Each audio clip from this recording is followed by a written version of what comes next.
Recording. Okay, cool. Today is May 9th, and my name is Jessica Schrodan, and Ann Pomerski is doing video, and we are going to be interviewing Mr. Julio Evola. Julio, please. Julio, excuse me, Evola. And here he is. And which war were you in? World War II. I went into the Army in 1943.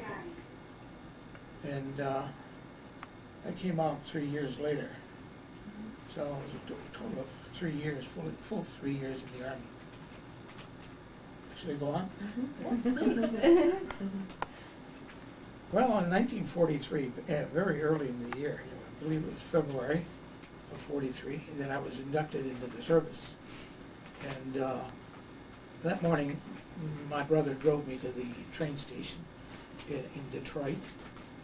And I took the train along with a lot of other young fellows that were headed for the Army. And we arrived about 3 hours later at Battle Creek. There was Camp Gordon, Camp Custer at Battle Creek. And that's where I got, all the young men got their uniforms and other information as to what to do with the following years. And after about a week at Camp Custer, we took another train, all dressed up in Army gear and all our packs and everything. We were really inducted in the Army at this point.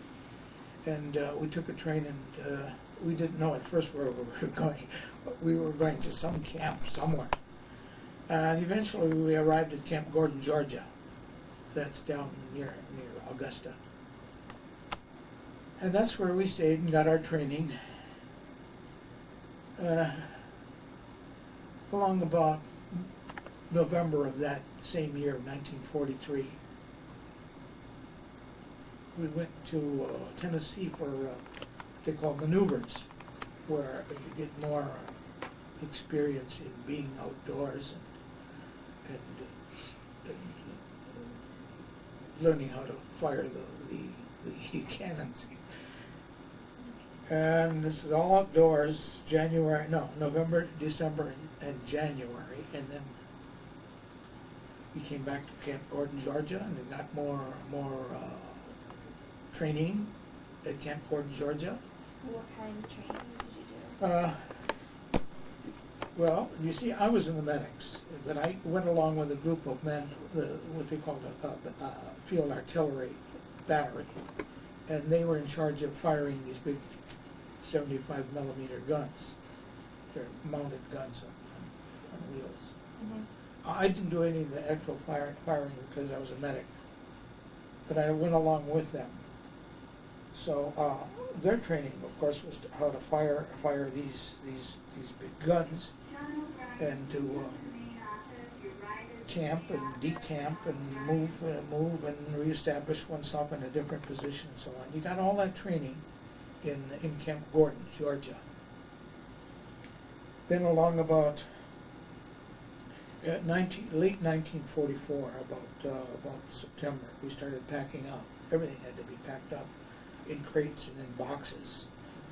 And we boarded trains, and we were headed for New York now, for the port that was to take us across the Atlantic. And so we arrived in New York and got to a place called another camp. Believe it or not, they called it Lucky Strike Camp. Mm-hmm. In those days, when the soldiers were about ready to move over, to go across overseas, they put them in these temporary camps just outside the port. Like New York City had 4 or 5 different camps with men waiting to go overseas. And they called them cigarette camps because they used the names Lucky Strike and Chesterfield to designate each of the camps. There was a camel camp, and they were all located in the New York area. We went to Lucky Strike Camp. And while we were there waiting, we got a chance to go to New York City and have a little fun. GIs do that after all. In a big city like that. Yeah, for about 2 weeks there, we had plenty of time to look around before we boarded ship.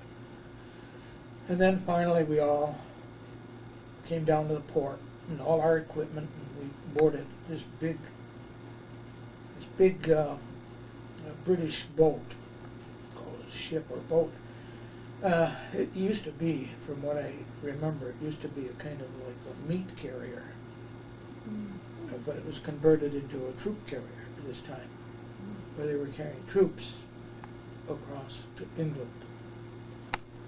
And that's where we stayed for about, well over a week, maybe 8 or 10 days aboard this big, heavy, very old, very cumbersome boat.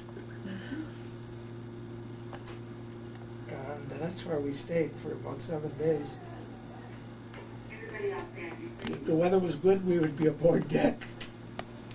But that late in the year is always kind of cold, so we were indoors a lot of the time. So we slept in hammocks. And then we had some fun aboard the ship. There were some fellows with their guitars, and they'd play songs, and sing songs, and play. There were card games and listening to the radio,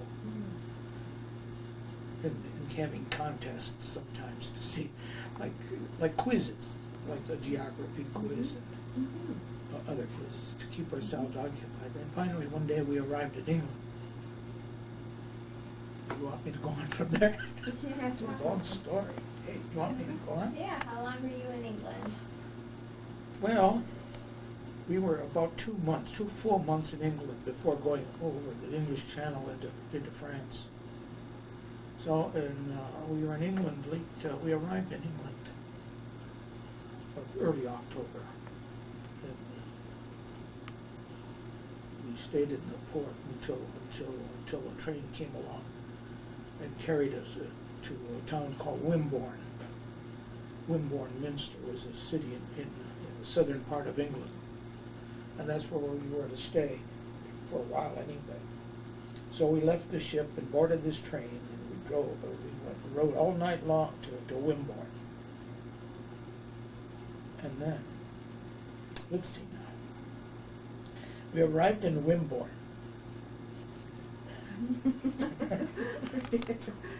Can you imagine? Yes, I do. In Wimborne that night, we arrived about 11 or 12 o'clock midnight. Everybody in town was asleep. And they boarded us in this great big hall. There was a big hall, maybe it was a kind of convention hall where the local people had their general meetings. And that's where about 50 of us men were to stay for the night. They put us up on these beds. We were on, each guy had his own bed. During the night I kept hearing this rattle and this crackle. No, early hours of the morning, the sun was coming out. I could see the light coming out. My first day in England. And the light was coming through the window, and I heard this crackling. I figured they're frying eggs. I could almost smell the bacon. Well, finally, when I came fully awake, they weren't frying eggs at all. What was giving us that crackling sound were the men in their beds moving about on these straw mattresses, and the straw itself crackled and crickled. And that was a kind of a disappointment for me. So we didn't get any eggs that morning. In fact, I don't remember eating anything except going down the street with 2 or 3 of the other fellows and buying cakes and coffee. I don't know why the American Army didn't feed us that morning. They must have, but I can't remember. What foods then did you get fed from the Army? How was that again? What kind of foods did they feed? Food? Yes, like canned food, soup, basically. Well, it depended on where you were, the situation you're located. If you're in camp, you get to eat good because they have stoves and plenty of food. But if you're out in the field, away from a lot of other places, you just depended on C rations or K rations, and they're very meager. But while we were in camp or stationed in England, we were always near a kitchen, and the food was good. But when you go across, then about Christmas, in fact, Christmas Eve, we took another boat across the English Channel. We were going to France then. And so that was a stormy night. You want to hear about the stormy night? No? Yes, please. You do? Yes, go ahead. Stormy night. Can you imagine a stormy night on the English Channel, Christmas Eve? And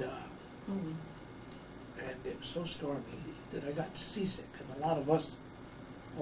although the food was going to be good, because aboard ship you get good food, we couldn't eat it because we were all seasick.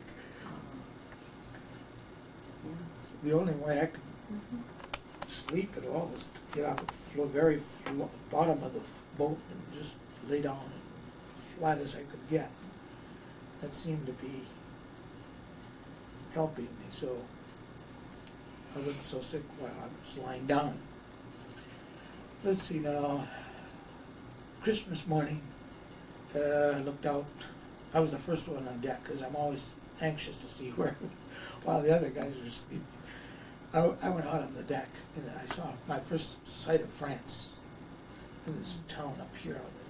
There's a lower part of the town, and then there's a hill behind it, and the houses were up along the hill. So that was my first sight of France. And the port was Le Havre. That's one of the big ports on the Atlantic. Well, at Le Havre.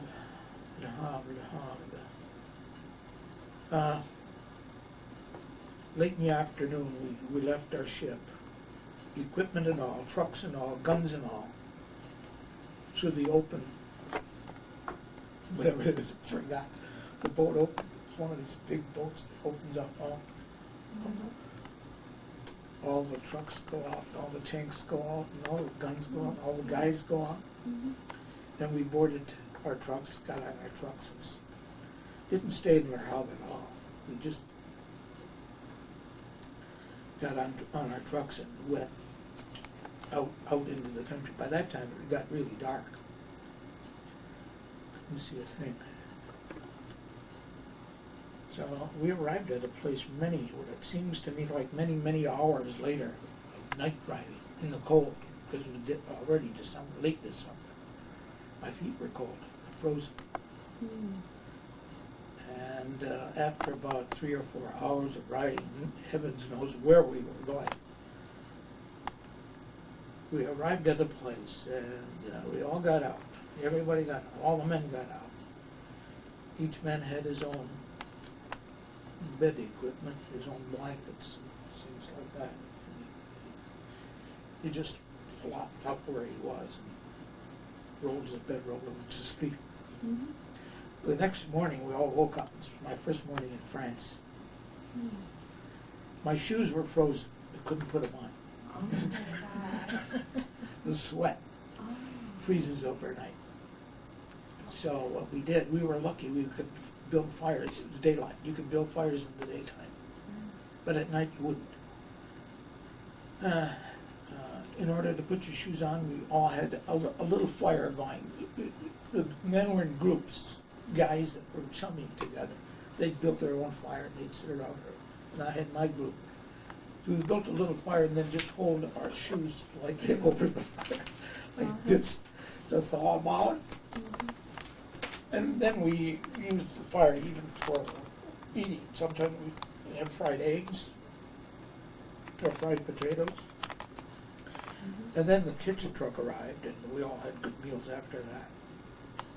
So we stayed in this place.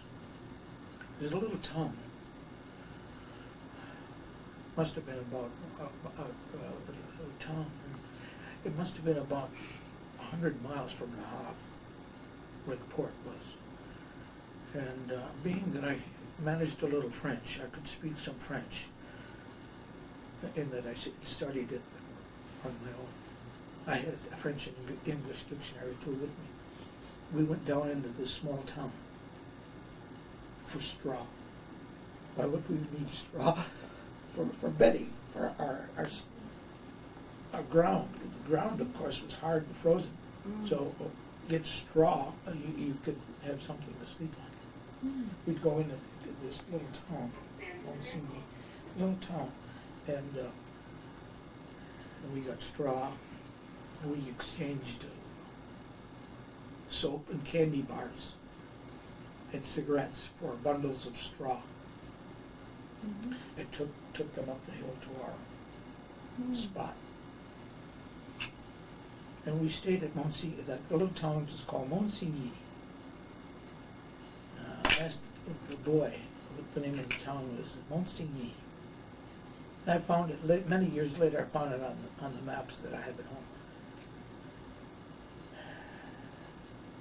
And after that, after about at the end that same year, it was the end of the year 1944. I remember being out there, just outside of the town, when the New Year's was coming in, 1945.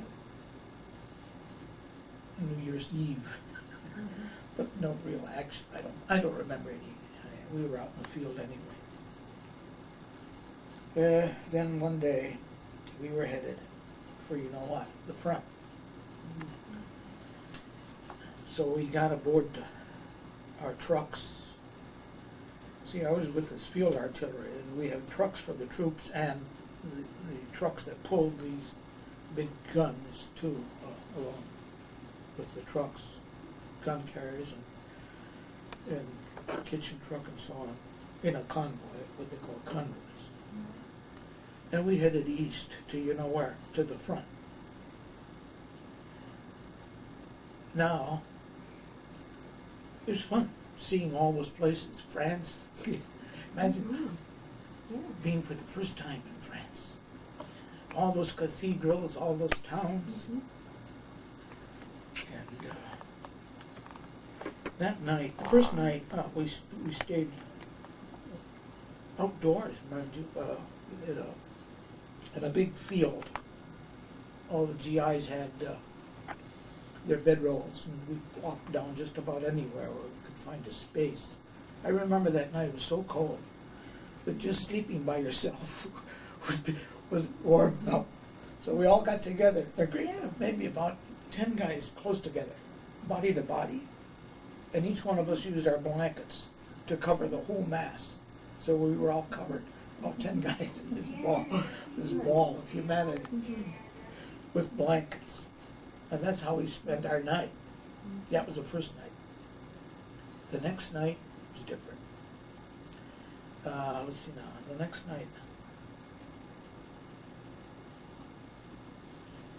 night we stayed at a town. We arrived at, I got a blow my nose. We arrived at a town close to the Belgian border. A town called Longuyon.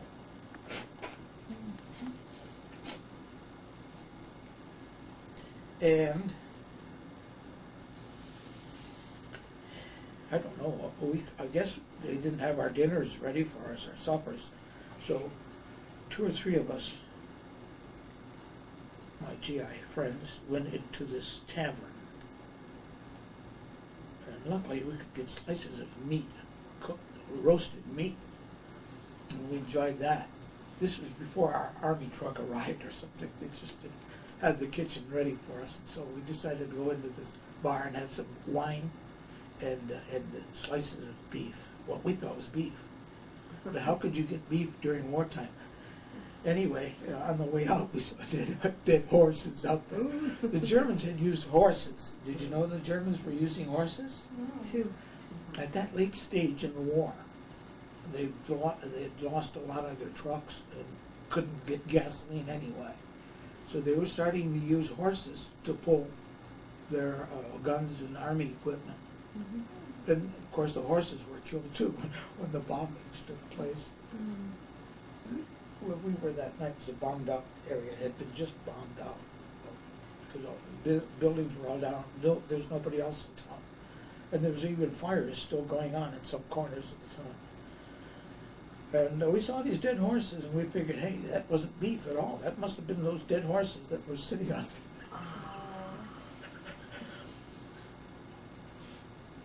And then, after that,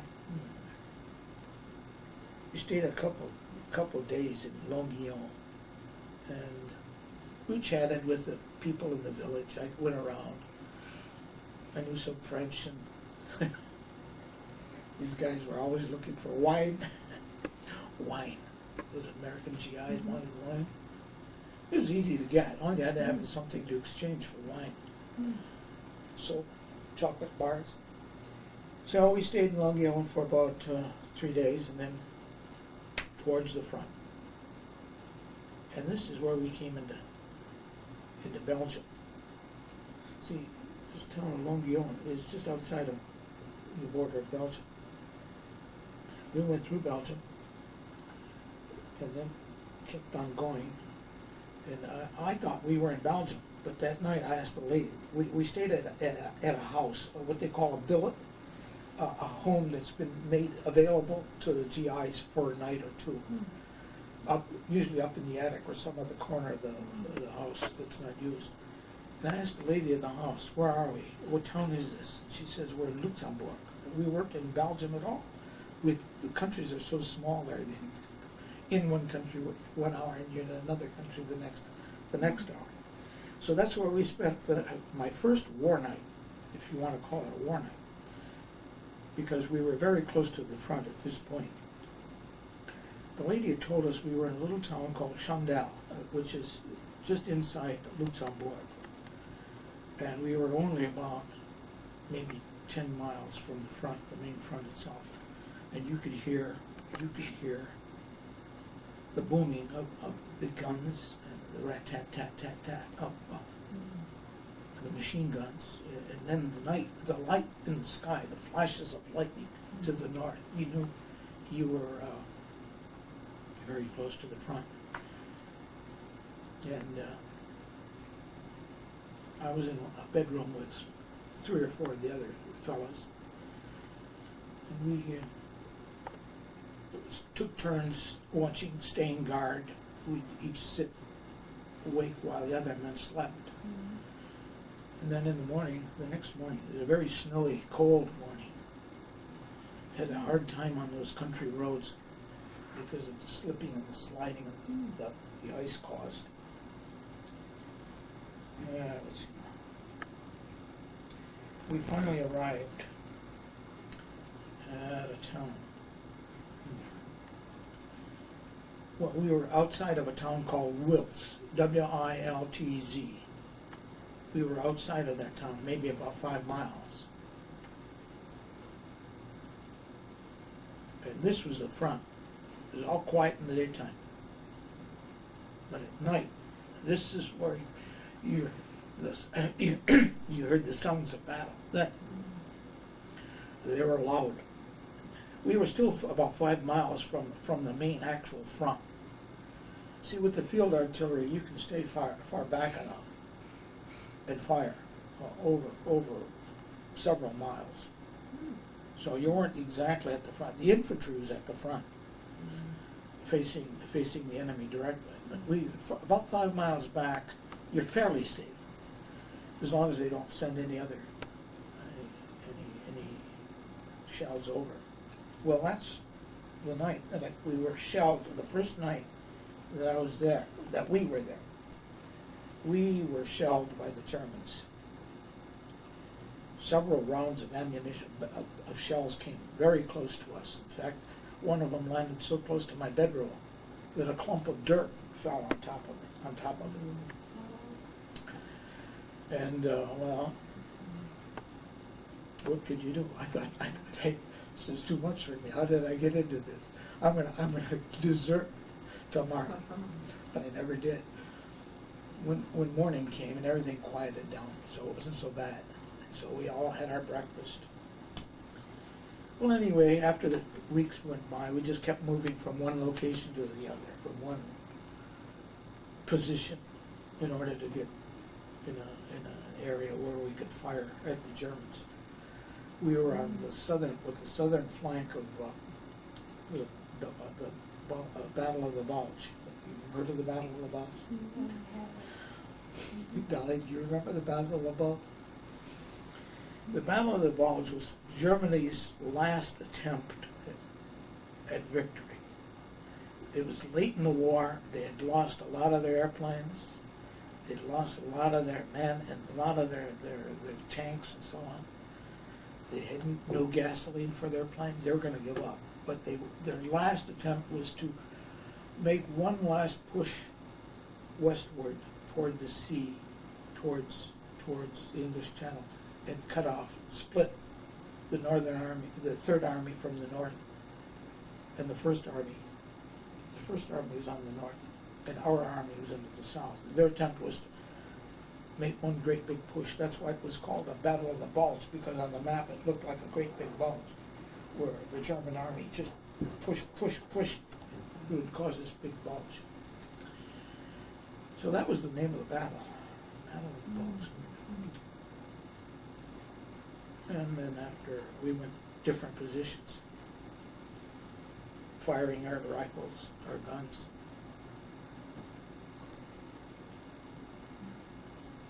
Whenever we got to a new position, we'd have to put out all our equipment, find a place to stay, try to dig foxholes, and hope they didn't hit you. So sometimes those shells would come in pretty close. I remember one morning we pulled out to go to another position, maybe 10 miles away. And we're lucky we pulled out, because the next day the place was just blasted with German artillery fire. So we were lucky there. Then we went on to the different towns in Luxembourg, finally pushing the Germans back. And we pushed them back and back and further back across the Rhine, back to their own homeland. And occasionally during the night we'd see some airplane fights in the air. The German Air Force was up, dropping bombs occasionally, or machine gunning places on the ground. But it seemed like our guns really caused a lot of German planes to go down. And so we won that war there in the air, certainly. I remember the big American planes, the bombers going over. They'd fly over, maybe 100 of them flying over. And they'd be bombing German cities.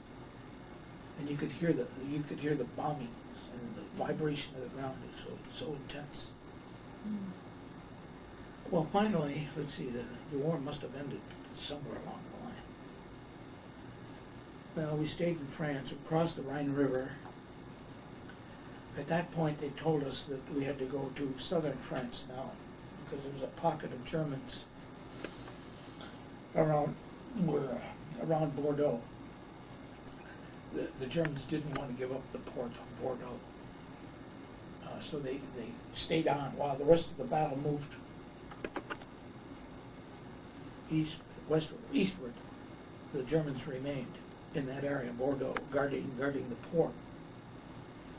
So we were shipped, truck and train, all this distance from Luxembourg all the way down to southern France. Now the weather was much better then, because it was already April, and in your southern France it's nice and warm in the spring. So we set up our guns there and fired on the Germans for about 3 or 4 days, and then they gave up. That was the end of the war for them. They gave up. The war was just coming to an end anyway at this point, but we were still down in southern France. After that, after the Germans surrendered, we came back up to the main army, the main front. We were at a town called Strasbourg in Germany. So Strasbourg in France. You know where Strasbourg is? I've heard It's on the border between France and Germany, but it's in France. And that's where we finally heard the good news that the war was over. And we were all very glad to hear that the war was over. So Yes. we stayed on in Germany to occupy Germany for about 8 months. So from Strasbourg, we went with our trucks and all, well into Germany, into Bavaria. That's the southern part of Germany, it's called Bavaria. And we stayed at these little German towns. Wherever there was an empty house, we'd occupy it. So we lived in pretty good conditions. There were a lot of space. A lot of the Germans had moved out, so there was a lot of houses available. But we stayed there for about 8 months, and it was really nice. The Germans, they were nice to us. You'd think that just because we were the enemy, that they would treat us badly, but they didn't. They were very nice to us. Brought us things from their yards. They'd give us bottles of wine. They'd give us directions. They'd tell us where to go to see interesting things, and we did. We went to see some of the castles out that way, the big churches. Okay, after about 8 months, this is what they call occupying Germany. So the days of occupation were nearly over. But I was lucky enough to get some traveling in. See, after the war, there's a lot of time on our hands. So several of us got passes to go to Paris or to the Riviera. I went to the Riviera. That's in southern France, out on the coast, for about a week with some of my buddies. I got a week pass to go to the Bavarian Alps. So on Christmas Day, we boarded. Following year, no, already. The following year, from one year to the next, we left France. It was Christmas Day, or Christmas Eve, because I remember being on the ship Christmas Eve. At Christmas Eve, do you remember the year before on Christmas Eve we were sailing across the English Channel to England? In the storm. And then Christmas Eve, a year later, we were on a ship sailing through Gibraltar on our way home. And we were at sea now a long, long time, because we came through a longer route, a long stretch of sea, leaving Marseille and then going to Gibraltar and then finally crossing the ocean. It was 17 days in all that we crossed, but it was a better boat than the first one. This was an American ship, and it was better, more comfortable, it was newer. I slept in bunks, along the wall instead of these hammocks. The food was good, and we enjoyed it. It was warmer weather. We were in more southern latitudes, and it was sunny, and we'd stay on deck a long time. Then finally we arrived at the United States. And our port was Newport, what they call Newport News. That's out of Norfolk on the Virginia coast. Newport News. We stayed there for about a week at a camp, starting to disband. The war was over, and we had to give up a lot of these things and just wait for orders. That was in Virginia. And then they asked me where I wanted to be discharged from, what camp or fort I would want to go to be discharged. Now, most of the men were from Michigan. They were going to go over to this camp over in Indiana, or Camp Atterbury, to be discharged. But I wanted to see New York City, so I asked to be discharged at Fort Dix, New Jersey. That's just outside of New York City. And I think several of us were discharged at Fort Dix in New Jersey. So that afternoon, we got our discharge papers. You're on your own. The gate was open. You could go home. Okay. Did you have any casualties in your group? How's that again, please? Did you have any casualties in your Okay. group? Very few. We were lucky in the fact that, first of all, we were well behind the main lines, because field artillery, you don't actually go right up front. You're further back, about 5 miles or so. But we didn't have more than 4 or 5, believe it or not, more than 4 or 5 casualties. And they were only due to accidents, and not actual gunfire. Not actual gunfire. We're lucky, as far as I can remember, no actual enemy gunfire killed any of our men. We lost 2 or 3 men for picking up booby traps. Your American GI has a penchant for picking up boxes to see what he can find and take back home. In some cases, there was a bomb in it. That's what's called booby traps. The Germans, before they left their positions, they'd leave booby traps lying around, enticing little boxes that would entice these Americans to open them up and blast them right there on the spot. So we lost 3 men that way. We lost a couple other men too in automobile truck accidents, where in a convoy you sometimes get too close to the car in front of you and you ram, or the gun rams right through your window, the gun in front of you. And so we lost some men on highway accidents. And then after that, after New Jersey, I got my discharge papers, and I got in a car with several of the others that were going to New York City.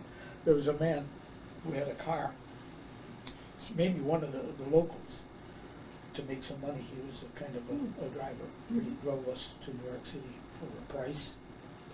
And that's where I stayed for about 2 weeks before even going home. I got to see New York City on my own. I stayed at a kind of a YMCA thing where they had these cots laid out for you, where you could have a little breakfast in the morning for a small amount of money. And I got to see New York, the Empire State Building, and I went down to the Statue of Liberty and all that. Finally, after 2 weeks, I came home. Took a train, came home. That's While you were in Germany and France, did you write back home to tell them that you were okay? Yeah, I would write very often. I would say at least once a week I'd send a letter out to them if I was able to. Yeah, I wrote quite a bit. Okay, and did you actually liberated any camps there, or no? Liberated, say, like prisoners of the Germans Yeah, that were the finally. concentration camp. We were never that close to the German concentration camps, like in Munich and so on. They had these concentration camps where they had these prisoners. No, we were never that close. It seems that they liberated these camps long before we came along. They had already been liberated when we came into the area. The Americans in the infantry had gotten there first and freed them. So.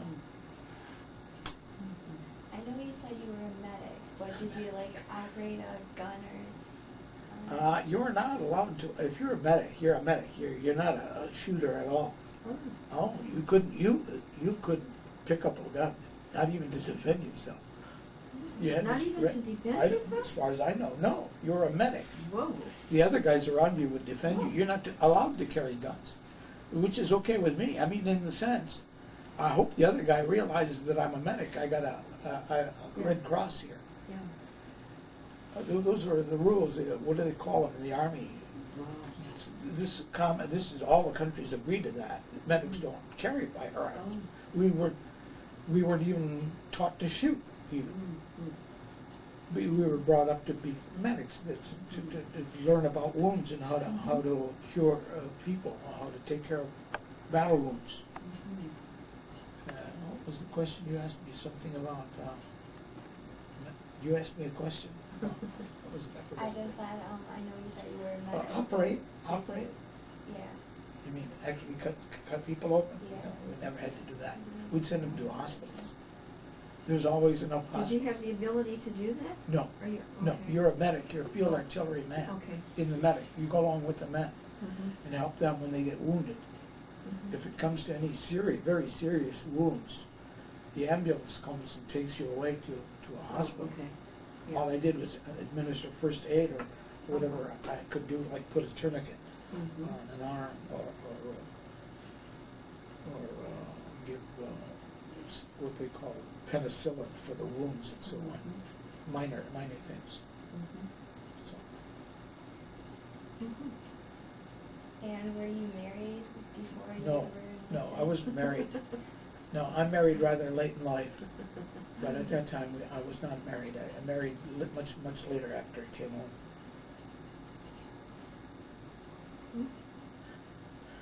Was there anything that you did for good luck? Like any Good special luck? rituals or something? Yeah, like Rituals? before you Like went into battle. Not really battle, but like close to the front.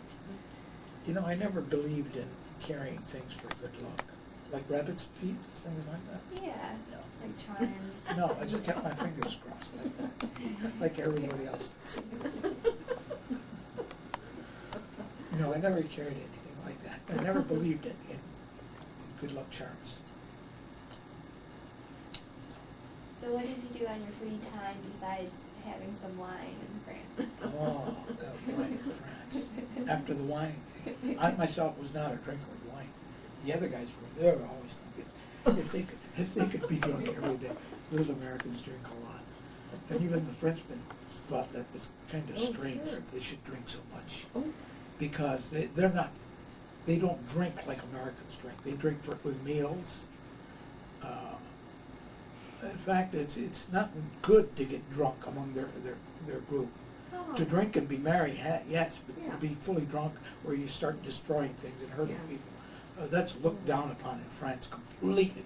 I think it's way unethical, or whatever they call that. But French, I saw very few French people that were ever drunk. Americans get drunk. Oh.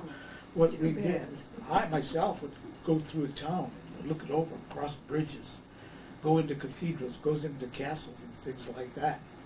Or go out, if I was lucky enough to be in a farm area, where you could go through the farms and see how they planted their vegetables and flowers. What else?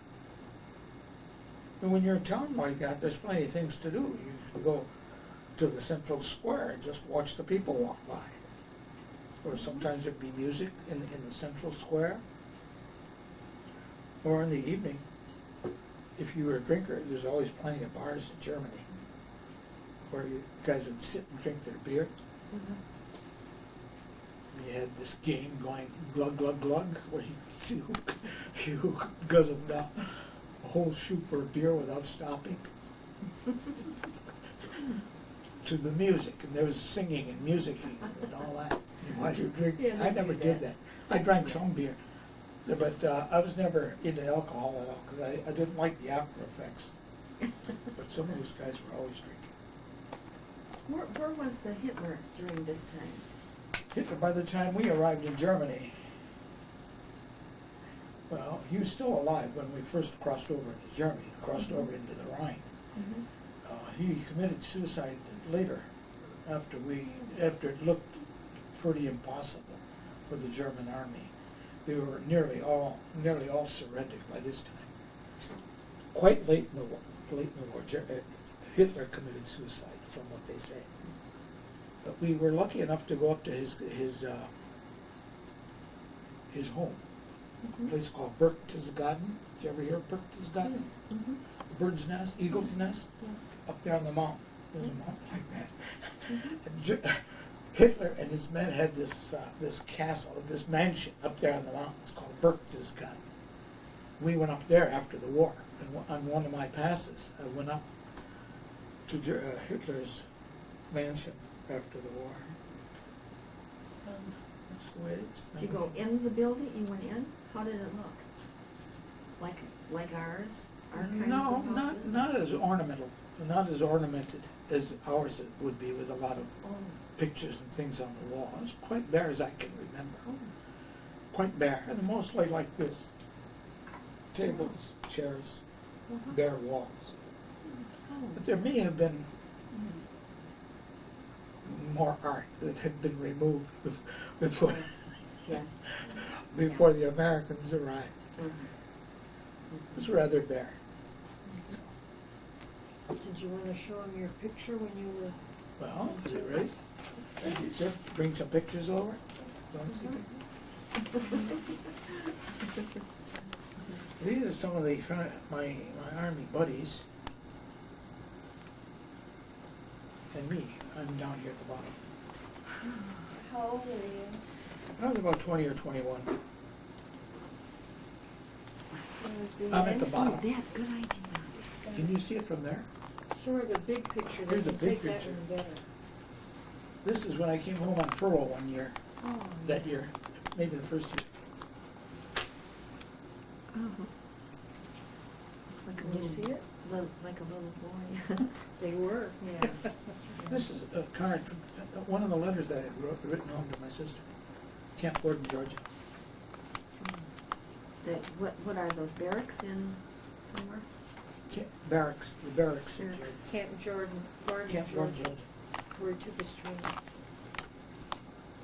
The rest are really pictures of when I was at Camp Gordon. I don't have any pictures of overseas, when I was in France or Germany. I Is didn't that take them. prohibited to take pictures there, or? No, it wasn't prohibited. Somewhere along the line, I did have a picture of some of these places, but I've lost. But there were, some of our men did carry cameras and take pictures, but I didn't bother to take care of pictures. This was me on one of my furlough visits. These were furlough visits. Oh, yeah. This is another picture. These are all me and some of my friends.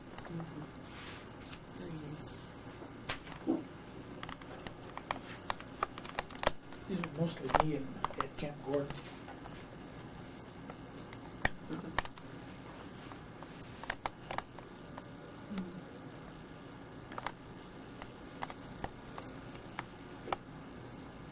Can you see this? Mhm. It's my niece.